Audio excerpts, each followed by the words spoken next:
সুরমা নদী নিয়ে বিখ্যাত পর্যটক ইবনে বতুতা নদীপথে 15 দিন ভ্রমণ করেন এবং তিনি তার গ্রন্থে রেহালা গ্রন্থে এ বিষয়ে বিশদ আলোচনা করেন। উত্তর পূর্ব ভারতের বরাক নদী বাংলাদেশে প্রবেশ করার সময় সুরমা কুশিয়ারা নদীতে বিভক্ত হয়েছে, অর্থাৎ দুইটি নামে বিভক্ত হয়েছে। সিলেট জেলার সিলেট বিভাগের সিলেট, সুনামগঞ্জ, নেত্রকোনা, কিশোরগঞ্জের উপর দিয়ে প্রবাহিত হয়ে মেঘনায় মিশেছে। এই দুটি নদী কিশোরগঞ্জ জেলার ভৈরব বাজারের কাছে পুনরায় মিলিত হয়ে মেঘনা নদীতে রূপান্তরিত হয়েছে। তারপর নদীটি সরাসরি বঙ্গোপসাগরে গিয়ে পতিত হয়েছে। নদীর মূলত গতিপথ হচ্ছে মণিপুর পাহাড়ের মাও সংসাং হতে বরাক নদীর উৎপত্তি হয়। বাংলাদেশ সীমান্তে নদীটি দুই শাখায় বিভক্ত হয়। এর উত্তরের শাখাটি সুরমা নদী এবং আর দক্ষিণের শাখার নাম হচ্ছে কুশিয়ারা নদী। এরপর সুরমা নদী সিলেট এলাকায় প্রবেশ করে অন্যদিকে প্রবাহিত হয়। মোট কথা হচ্ছে, যারা সুরমা এবং কুশিয়ারার উৎপত্তি স্থল সম্পর্কে জানেন না, তারা যদি এখানে আসেন তাহলে বুঝতে পারবেন যে মূলত সুরমা এবং কুশিয়ারা কোথায় থেকে মিলিত হয়েছে।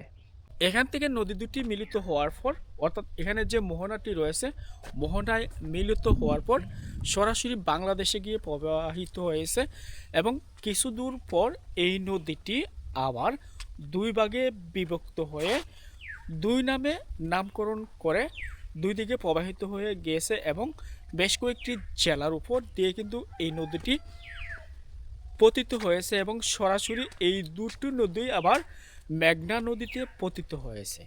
এবং মেঘনা নদী পতিত যেখানে হয়েছে সেটি হচ্ছে আবার বঙ্গোপসাগর, অর্থাৎ বঙ্গোপসাগরের শাখা নদী হচ্ছে মেঘনা, আর মেঘনার উপশাখা হচ্ছে কুশিয়ারা এবং সুরমা।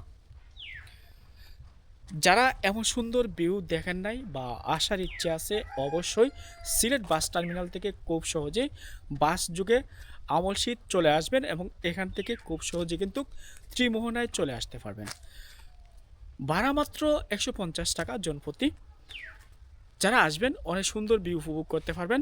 পাশাপাশি জকিগঞ্জ উপজেলায় আরও সুন্দর সুন্দর নেচার ভিউ রয়েছে, এগুলো সৌন্দর্য উপভোগ করতে পারবেন। যেহেতু আমার প্রথম আসা জকিগঞ্জ উপজেলা নিয়ে ধারাবাহিকভাবে আমি ভিডিও মেক করব এবং আপনাদের এই এলাকার যে সৌন্দর্য সেটি তুলে ধরব। দেখতে পাচ্ছেন বিশাল নদী এবং এই নদীর যে সৌন্দর্য যত দেখবেন আপনার কাছে বেশ ভালো লাগবে এবং আপনারা যারা আসেন নাই অবশ্যই এখানে আসতে পারেন। মোট কথা হচ্ছে, এখানে যদি আসেন অনেক সুন্দর ভিউ উপভোগ করতে পারবেন এবং যতটুকু সময় থাকবেন ততটুকু ভালো লাগবে। চারদিকে হচ্ছে নেচার ভিউ, মধ্যে হচ্ছে নদীর মোহনা। তবে বড়া বর্ষায় যদি আসেন, বড়া বর্ষার সময় এখানে পানিতে টইটুম্বুর করে। আর পাশাপাশি ইন্ডিয়ার যে এলাকা, এই এলাকার ভিউ দেখতে বেশ ভালো লাগে। এদিকে হচ্ছে অনেক সুন্দর নৌকা, এই নৌকা দিয়ে তারা মাছ ধরে। পাশাপাশি এলাকার যে ভিউ সেটি বেশ উপভোগ করার মতন। আসবেন, ঘুরবেন, এই এলাকার যে সৌন্দর্য সেটি পারফেক্ট উপভোগ করবেন। আমি আপনাদের জন্য গ্রাম বাংলার যে সৌন্দর্য সেটি তুলে ধরব এবং এমন দৃষ্টিনন্দন সৌন্দর্য তুলে ধরাই হচ্ছে আমার কাজ। ভালো থাকবেন, সুস্থ থাকবেন, বেশি বেশি ঘুরবেন, দেশের সৌন্দর্য উপভোগ করবেন। পরবর্তী ভিডিও কোন এলাকা নিয়ে বানাবো সেটি অবশ্যই আমাকে পরামর্শ দিতে পারেন। আপনাদের কোন উপজেলা দেখলে ভালো লাগবে। যেহেতু গ্রাম ঘুরি, শহর ঘুরি, হাওর ঘুরি, দেখি গ্রাম বাংলার অপরূপ সৌন্দর্য।